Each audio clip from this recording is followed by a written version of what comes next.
रामपुर गांव में मंगीलाल नाम का एक चालाक और स्वार्थी किसान रहता था।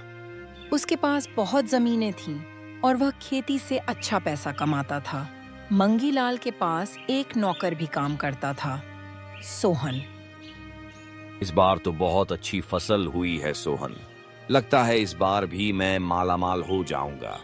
हाँ सेठ जी, फसल तो बहुत अच्छी है, पर मेरा वेतन भी बढ़ा दीजिए। इतने सालों से मेहनत कर रहा हूँ, घर की हालत भी ठीक नहीं है। अरे अभी तो फसल पकी भी नहीं है। एक बार फसल पक जाए फिर देखते हैं। सोहन चुप हो जाता है। उसकी आंखों में निराशा झलकती है। कुछ दिनों बाद फसल पूरी तरह पक जाती है।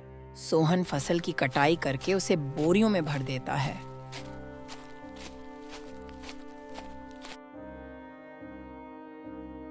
अच्छा हुआ, सारा काम जल्दी ही हो गया। अभी मालिक आएंगे तो खुश हो जाएंगे। तभी वहां पे मंगीलाल आता है। सेठ जी, अब तो फसल भी कट चुकी है, कृपा करके मेरा वेतन बढ़ा दीजिए। सोहन, तू हमेशा पैसे की ही बात करता है। तुझे जितना मिलता है उतना तेरे जैसे नौकर के लिए बहुत है। ज्यादा की उम्मीद मत रख। और सुन, सारा माल गोदाम में रख दे। जी सेठ जी, मैंने सारी बोरियां रख दी। अब मैं घर जाता हूं।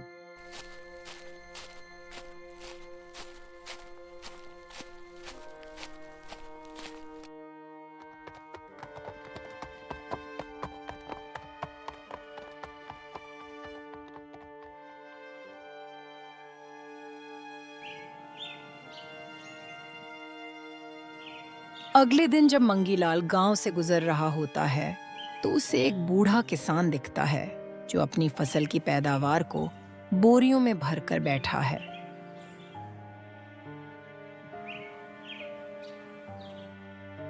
नमस्ते बाबा, आप यहाँ अकेले फसल क्यों भर रहे हैं?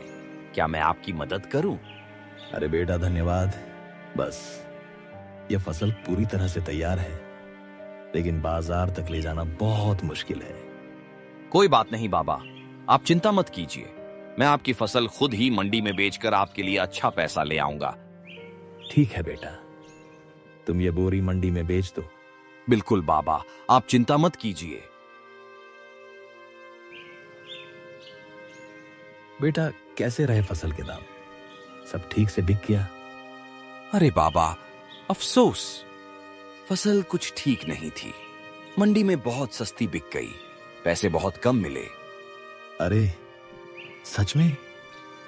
मैंने तो पूरी मेहनत की थी, पर इतने कम दाम। हाँ बाबा, कभी कभी ऐसा हो जाता है। अगली बार मैं और ध्यान रखूंगा। मंगीलाल वहां से चला जाता है। तभी सोहन वहां पहुंचता है। बाबा, मुझे सच सच बताइए, मंगीलाल ने आपकी फसल के कितने पैसे दिए? बेटा, उसने कहा कि कीमत बहुत कम मिली, बस 1500 रुपये ही दिए। सोहन मन ही मन सोचता है, मंगीलाल ने बाबा को चूना लगा दिया। ठीक है बाबा, अभी मैं चलता हूं, आपसे बाद में बात करता हूं।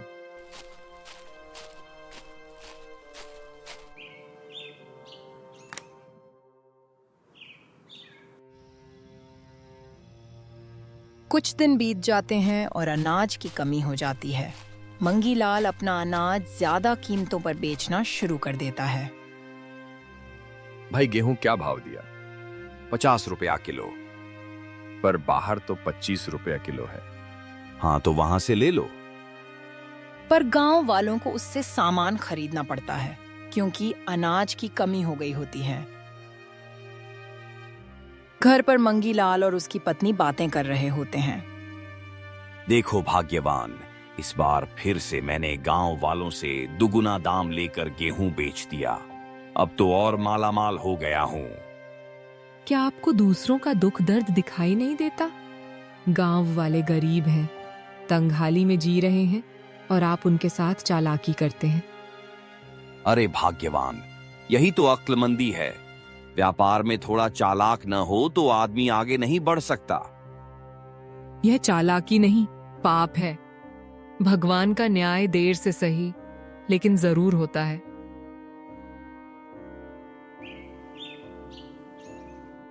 अगले दिन सोहन मंगीलाल के घर जाता है और मजदूरी के पैसे मांगता है।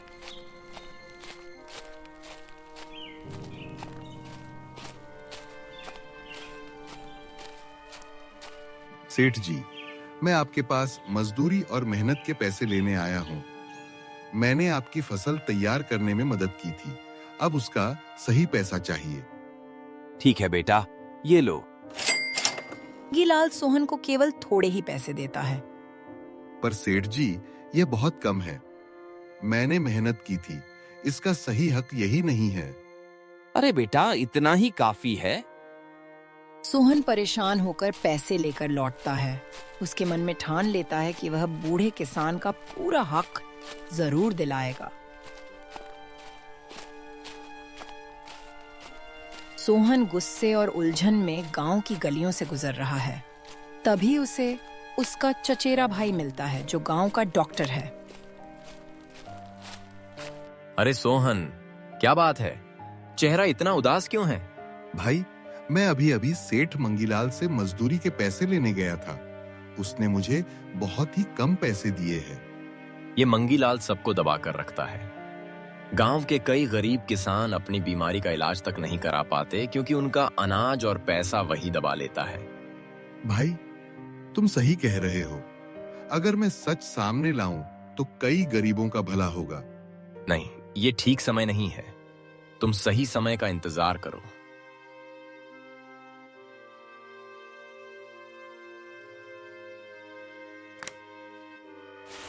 कुछ दिन बाद गांव में तेज बारिश आना शुरू हो गई। मंगीलाल के गोदाम में पानी भर गया और उसका जमा किया सारा अनाज खराब हो गया। मंगीलाल का काफी नुकसान हो जाता है और वो अपनी पत्नी से कहता है, भाग्यवान, इस बार तो हालात बिगड़ गए। सोच भी नहीं सकता था कि इतना घाटा हो जाएगा। क्या तुम्हें याद नहीं है कि तुमने गरीबों का अनाज दबाया, उनके पैसों को लूटा और उन्हें भूखा रहने पर मजबूर किया? यही तुम्हारे कर्मों का फल है। मंगीलाल नुकसान का दुख सह नहीं पाता और बीमार हो जाता है। उसे गांव के अस्पताल ले जाया जाता है। डॉक्टर उसे चेक करता है और सब कुछ सामान्य होता है।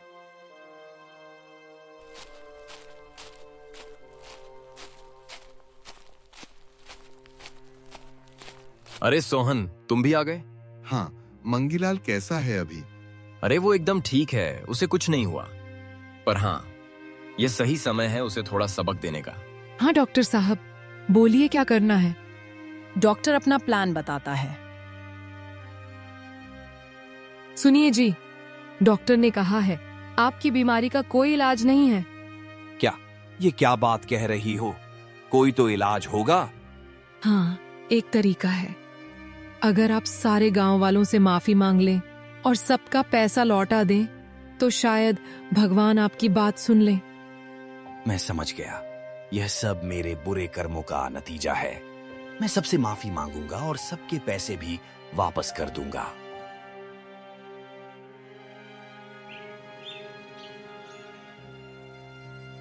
अगले दिन मंगीलाल पंचायत में आता है और सबसे माफी मांगता है। गांव वालों, मुझे माफ कर दो। मैंने आप सबको बहुत ज्यादा दामों पर अनाज बेचा है। मैं आप सबके पैसे लौटा दूंगा, खासकर सोहन और बाबा जी के। सेठ जी, हमने आपको माफ कर दिया है। बस दोबारा यह गलती फिर कभी न दोहराएं। हाँ सोहन, शायद मुझे गलती करने का मौका ही न मिले। अरे अरे मंगीलाल जी, ऐसे मत बोलिए। आप बिल्कुल ठीक हैं। हमने तो बस आपको सुधारने के लिए एक छोटा सा नाटक किया। मंगीलाल को अपनी गलती समझ आ जाती है और गांव में फिर से खुशहाली लौट आती है। सब खुशी खुशी रहने लगते हैं।